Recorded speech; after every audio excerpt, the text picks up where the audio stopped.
오늘 본문 1절로 한번 돌아가서 보십시다. 온 백성이 4장 1절입니다. 온 백성이 요단 건너기를 마침에 여호와께서 여호수아에게 일러 가라사대. 자, 이제 강은 열어지고 그 바닥은 밤새 하나님의 동풍바람을 통해 말리신 끝에 강바닥은 건널 수 있는 길이 됐습니다. 이제 그 길로 백성들이 다 건너기를 마쳤어요. 얼마나 장관이었겠어요. 성경을 읽으면서 여러분들이 이 하나님이 주신 지혜로 한번 이 광경을 풍성하게 그려보세요. 지금 제사장들은 그 영광스러운 속죄의 피가 흘려진 언약궤를 양어깨에 메고 강바닥 한복판에 서 있습니다. 그리고 지금 그 앞으로 누가 지나가고 있어요? 애, 어른, 노약자 할 것 없이 지금 200만가량이 넘는 추정 인구가 지금 지나가고 있어요. 이게 지금 간단한 얘기입니까? 하나의 어마어마한 장관을 이루었을 거예요. 그리고 그 강 언덕에 이 백성들이 다 마치기를 끝냈을 때 하나님께서 여호수아를 향해 부릅니다. 그리고 아주 특별한 명령 하나를 하달하시는데 그 명령을 오늘 한번 보십시다. 2절. 백성의 매 지파에 한 사람씩 12사람을 택하라. 그들에게 명하여 이르기를 요단 가운데 제사장들의 발이 굳게 선 그곳에서 돌 12를 취하고 그것을 가져다가 오늘 밤 너희의 유숙할 그곳에 두라 그랬어요. 자, 이들이 유숙할 것이 어딘가 성경을 보세요. 자, 20절을 보십시다. 자, 19절부터 제가 읽겠습니다. 정월 11일에 백성이 요단에서 올라와서 여리고 동편 지경 길갈에 진침해 여호수아가 그 요단에서 가져온 12돌을 길갈에 세우고. 자, 저를 보세요. 드디어 이들이 강을 통과해 올라왔는데 하나님께서 아주 특별한 명령 하나를 주셨습니다. 그 명령의 내용이 뭐냐면 매 지파마다 대표 한 사람을 뽑으십시오. 그리고 그 대표는 집합하십시오. 12명이 뽑혀 12명이 섰습니다. 그리고 여호수아가 그 사람들에게 다시 강 속으로 들어가도록 명령합니다. 예? 지금 막 마른 땅을 건넌 그 강으로 다시 들어가도록 명령합니다. 이게 사실 선뜻 하기 쉬운 명령은 아니죠.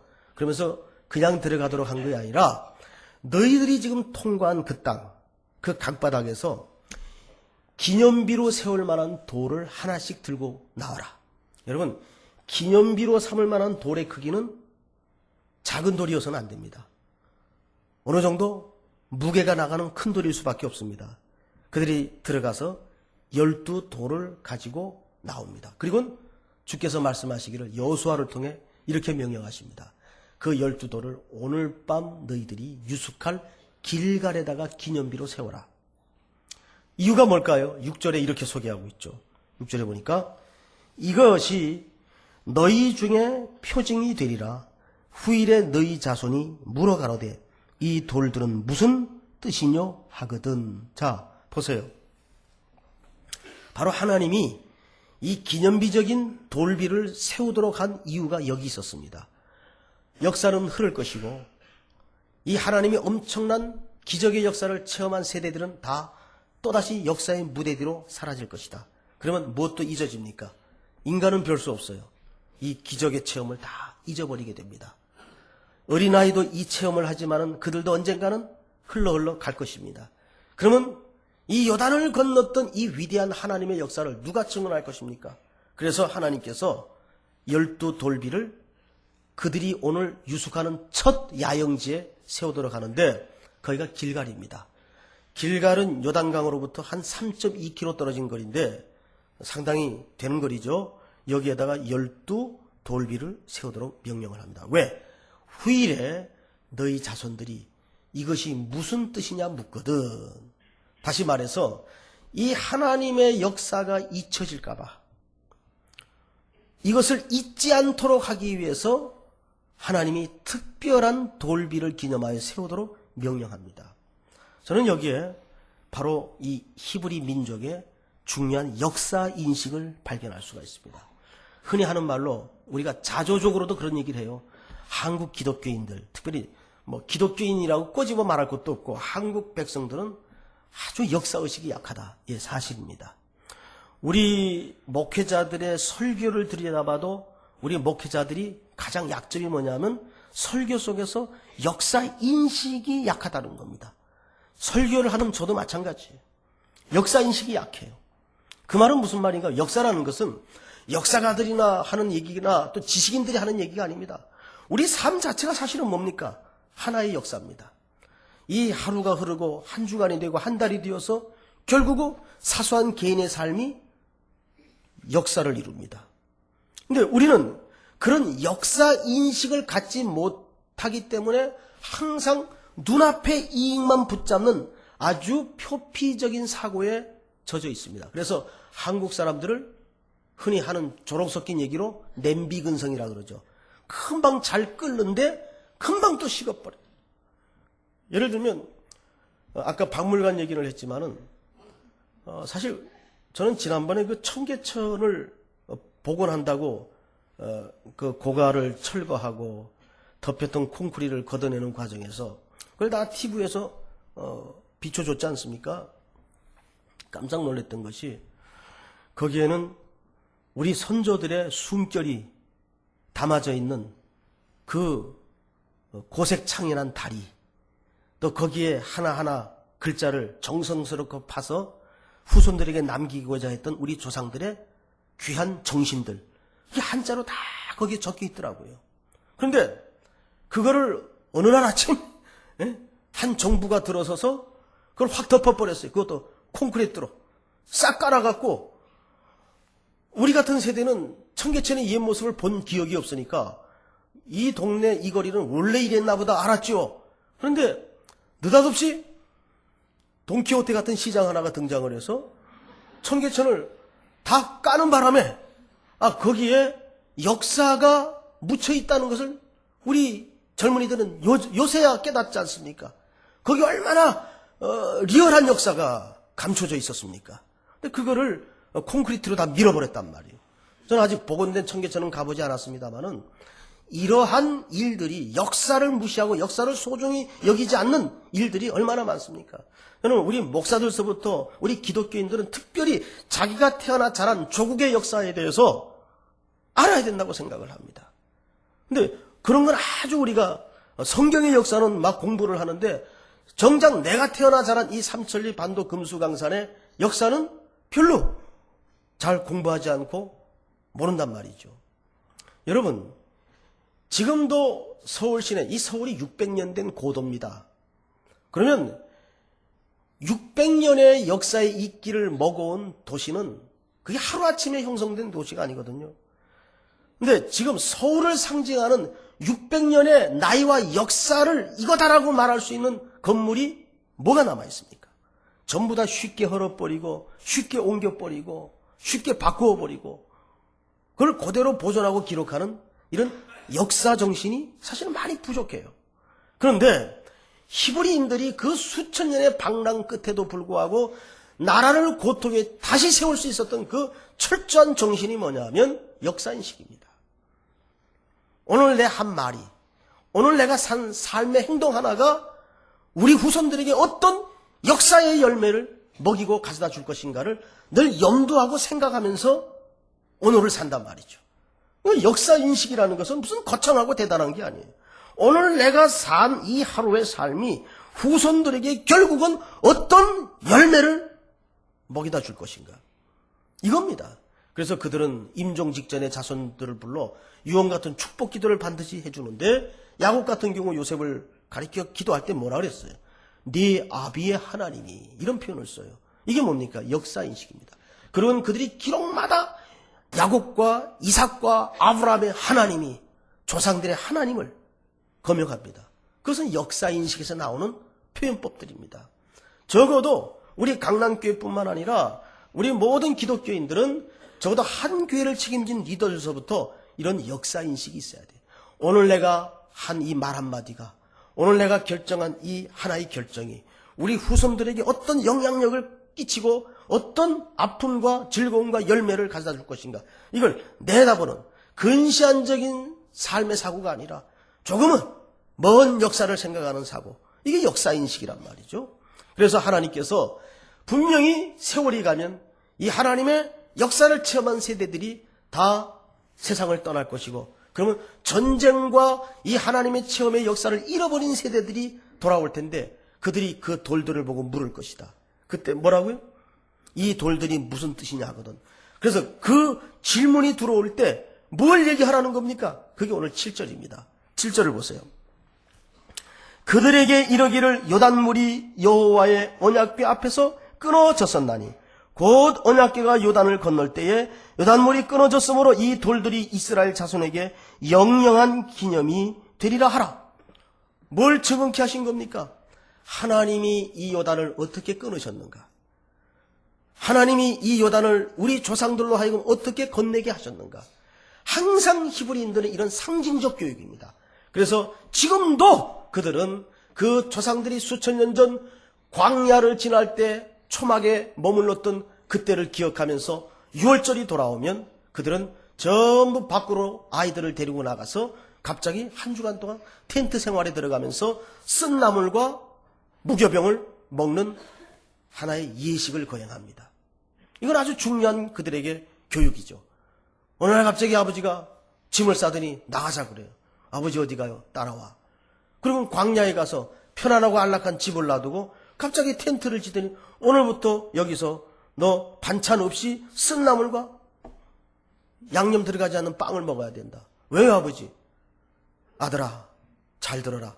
수천 년 전 우리 조상들이 400년 동안 참혹한 노예 생활을 떠나 바로 지금 우리가 머물러 사는 이 가나안 땅에 들어오기까지 광야에서 이러이러한 고난과 아픔의 역사를 겪었단다.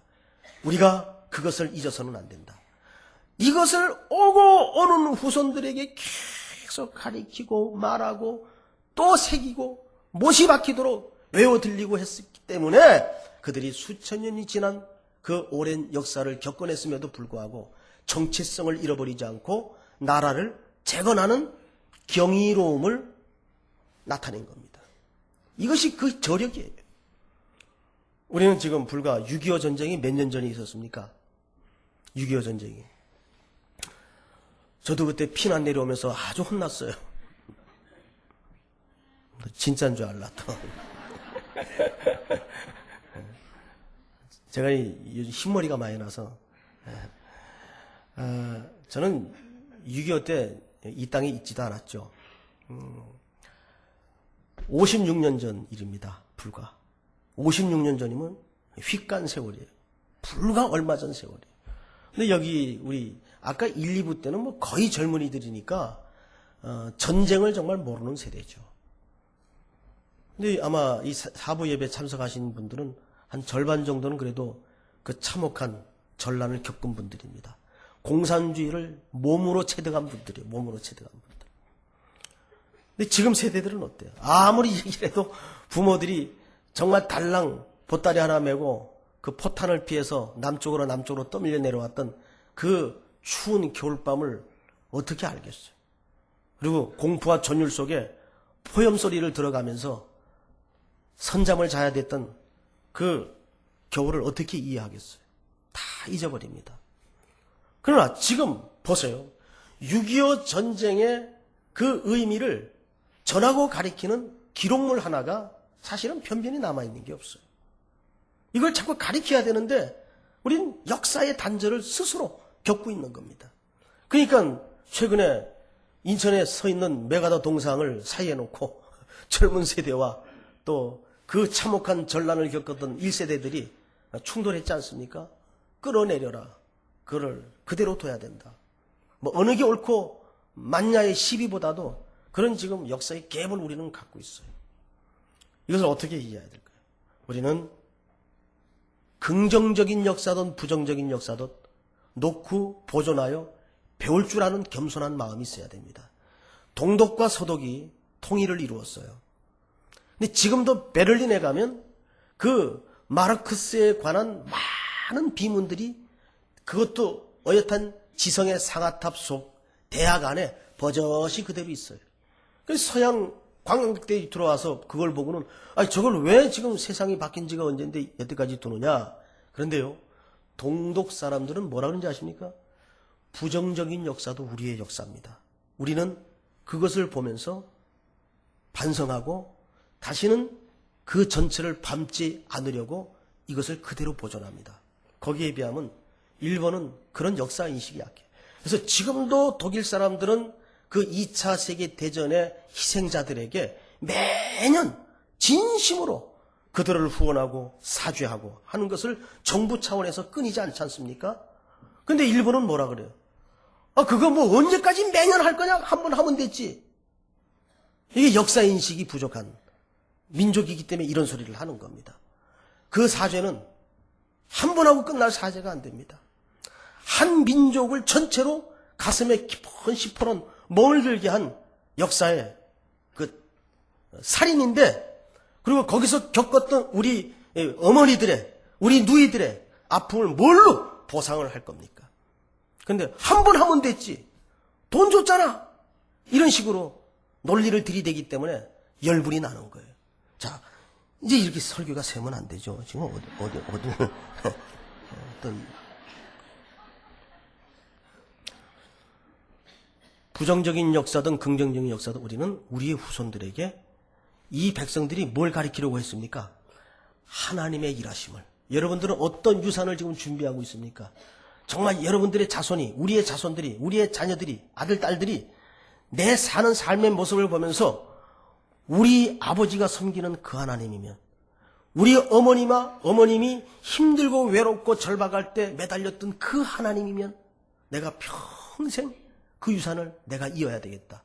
이런 믿음의 유산을 받으셨습니까? 준비합니까? 그걸 하셔야 됩니다. 그래야 이 땅은 유일하게 희망이 있습니다. 이 땅은. 지금 우리나라 정치가들을 보세요. 제가 가능하면 이것도 열받을 내용이기 때문에 정치 얘기를 안 하려고 하는데 5.3일 이 지방 기초단체장 선거를 앞두고 지금 정치판 돌아가는 걸 보세요. 이것은 선거를 위해서 있는 나라 같아요. 아니 선거하는데 장관들은 왜 다 뽑았다 거기다가 동원을 합니까? 선거하는데. 나는 이해가 안 돼요. 나는 여루당도 아니고 한나라당도 아니에요. 나는 예수당인데 뭐 한 여자를 또 놓고 뭐 우리의 잔다르크가 되어주십시오. 놀고들인데 무슨 잔다르크입니까? 그러니까 이게 당장 뭐 이게 역사를 보지 못하고 당장 우리 당에 이익이 되고 표가 더 나오는 일이라면 벨도 다 뽑아서 별짓들을 다 하지 않습니까? 그러니까 이때 이 땅의 유일한 소망이 뭐겠어요? 기독교인들입니다. 기독교인들이 투표권을 행사할 때 좀 똑똑하게 행사를 해야 돼요. 똑똑하게. 아닌 사람들은 다 떨어뜨리고 예수 믿는다고 찍어주지 마세요. 예수 믿는 사람이 더 많이 해먹고 더 못된 짓 하잖아요. 예수 믿는다고 찍어주지 말고 정말 나라와 민족을 위해서 역사 의식을 가진 사람을 찍어주라고요. 이게 자꾸 또 왜 선거 얘기가 나가는지 몰라요. 자, 8절 보십시다. 이스라엘 자손들이 여호수아의 명한 대로 행하되 여호와께서 여호수아에게 이르신 대로 이스라엘 자손들의 지파수를 따라 요단 가운데서 돌 12를 취하여 자기들의 유숙한 곳으로 가져다가 거기 두었더라. 근데 우리가 오늘 이 본문을 쭉 읽으면서 많은 강해학자들이 놓치고 지나가는 대목이 9절입니다. 9절을 잘 보세요. 우리 시원차양대 한번 9절만 한번 읽어보시기 바랍니다. 시작.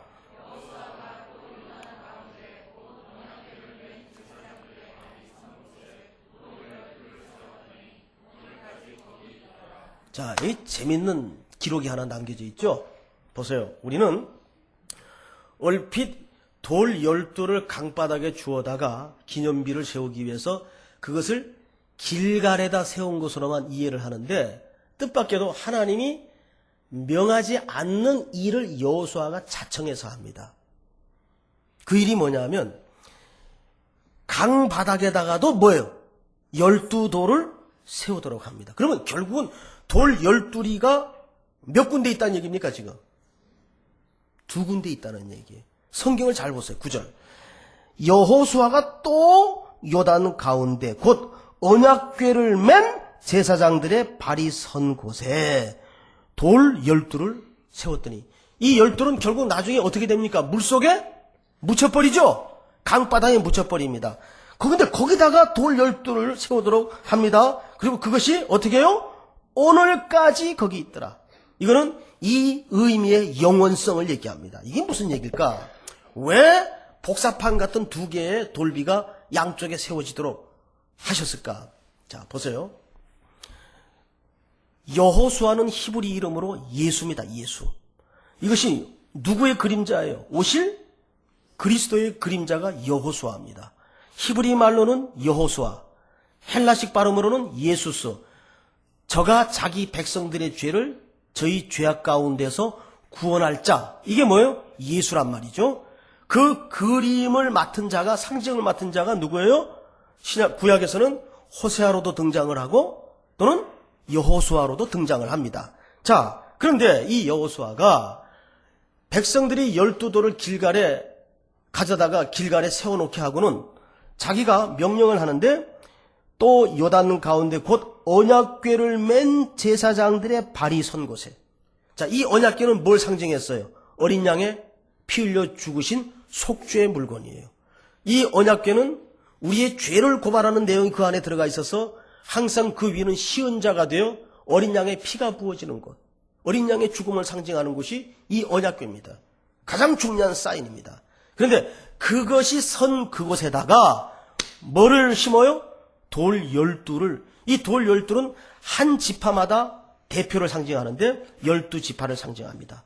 그럼 이게 도대체 무슨 그림일까? 신약 성경에서는 이것을 이렇게 그려주고 있어요. 로마서 6장을 찾아가 보세요. 결론입니다. 로마서 6장 2절을 보시면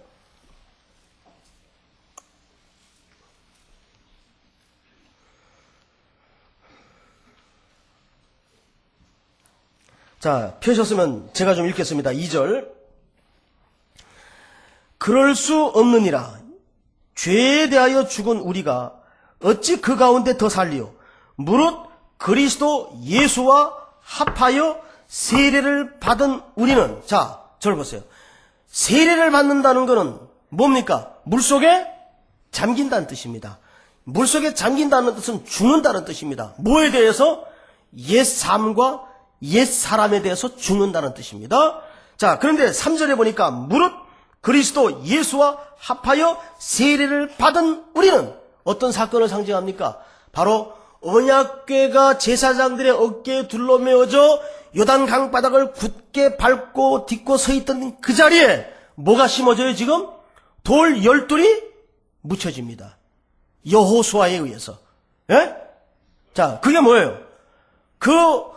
우리의 죄악을 위해서 피 흘려주신 어린 양과 함께 장사 지낸 바 되는 하나의 그림이고 사건을 얘기합니다. 그것을 로마서 6장에서는 어떻게 표현을 해요? 무릇 그리스도 예수와 합하여 세례를 받은 우리는 그의 죽으심과 합하여 세례를 받을 줄을 알지 못하느냐. 그러니까 우리가 이미 그 요단강에 어떻게 된 존재입니까? 어린 양의 피 흘린 죽으신 사건. 다시 말해 예수 그리스도께서 갈보리 언덕의 십자가에 죽으실 때 저와 여러분도 그 십자가의 죽음 속에 어떻게 했습니까? 같이 못 박혀 죽은 겁니다. 그것이 갈라디아서 2장 20절의 말씀에 뭐라고 말씀해요? 우리가 그리스도와 함께 십자가에 못 박혔나니 이제는 내가 사는 것이 아니요 내 안에 주께서 사시는 것이라. 이미 십자가에 그리스도께서 죽으실 때 대속의 죽음을 죽으시고 피 흘려 십자가에 달리실 때 거기에 내 자아도 못 박히고 내 옛사람도 못 박히고 내 육적인 정욕도 못 박히고 죽었단 말이에요. 예? 그 사건을 얘기하는 거예요. 그런데 죽은 걸로 끝이 나느냐? 그게 아니라 4절 보니까 그러므로 우리가 그의 죽으심과 합하여 세례를 받음으로 그와 함께 장사되었나니 이는 아버지 영광으로 말미암아 그리스도를 죽은 자 가운데서 살리심과 같이 우리로 또한 새 생명 가운데서 행하게 하려 함이라. 이게 뭐예요? 부활의 사건을 얘기합니다. 우리가 그리스도와 함께 십자가에 죽었지만은 어린 양 예수의 보혈의 능력이 하나님의 은혜에 의해서 어떻게 됩니까? 다시 사흘 만에 사망 권세를 깨치시고 부활하십니다. 그래서 예수 그리스도의 부활을 성경에서 뭐라 그래요? 고린도전서 15장에 부활의 첫 열매가 되셨나니 첫 열매라는 말은 우리는 그 다음에 이어져 맺어질 주렁주렁 맺혀지는 생명의 열매라는 뜻입니다. 그러니까 그리스도와 함께 죽은 걸로 끝나는 게 아니고 그리스도 안에서 우리가 부활의 능력과 새로운 삶과 소망을 가진 자로서 이제 오늘 로마서 6장에 보니까 우리로 또한 새 생명 가운데서 행하게 하려 함이라. 믿습니까, 여러분? 여러분, 여호수아서 5장을 한번 찾아가 보십시오. 이걸 어떻게 결론을 짓고 있는가. 여호수아서 5장 9절 보십시다. 여호와께서 여호수아에게 이르시되 내가 오늘날 애굽의 수치를 너희에게서 굴러가게 하였다 하였으므로 그곳 이름을 오늘까지 뭐라고요? 길갈이라. 자, 길갈이라는 말은 무슨 말이에요? 이들이 가나안 땅에 들어와서 처음으로 머물러 한밤을 지냈던 이 길갈은 어떤 뜻입니까? 바퀴란 뜻입니다. 수레바퀴란 뜻이에요. 이건 굴러간다 그 말이에요. 뭐가 굴러갑니까? 옛삶이 굴러가고 정욕이 굴러가고 수치가 굴러가고 어둠이 굴러가고 저주가 굴러가고 이 길갈은 어떤 장소이기 때문에 부활의 장소이기 때문에 믿습니까? 예? 자, 그 옛 어두운 삶은 지금 어디에 수장되어 있어요? 유단 강바닥에 묻힌 12돌을 상징함으로써 거기에 이 우리의 옛 삶은 다 수장되어 있어요. 그 어린 양의 죽으심과 합하여 매장된 우리입니다. 그러나 어린 양의 피가 사망 권세를 깨치시고 다시 부활하심으로 말미암아 우리에게 길갈의 역사를 하나님께서 허락하신 겁니다. 오늘 우리는 이 예배 초사가 어떤 자리입니까? 길갈의 역사입니다. 과거에 어떤 저주 아래 놓였던지 어떤 행동을 했던지 어떤 죄를 지었던지 그 수치가 다 굴러가는 자리, 뭘로 말미암아? 어린 양의 보혈의 공로를 통한 부활의 권세로 말미암아 우리에게 새 새벽을 새 아침을 열게 하셨다고 말이에요. 이 저주가 물러간 자리가 길갈입니다. 오늘 이 예배의 초서는 여러분들의 생애 속에 모든 옛삶의 저주를 다 굴러가게 하고 새날 새 역사를 시작하는 복된 처소가 복된 결단의 시간이 될 수 있기를, 복된 길갈이 될 수 있기를 주님의 이름으로 축복합니다.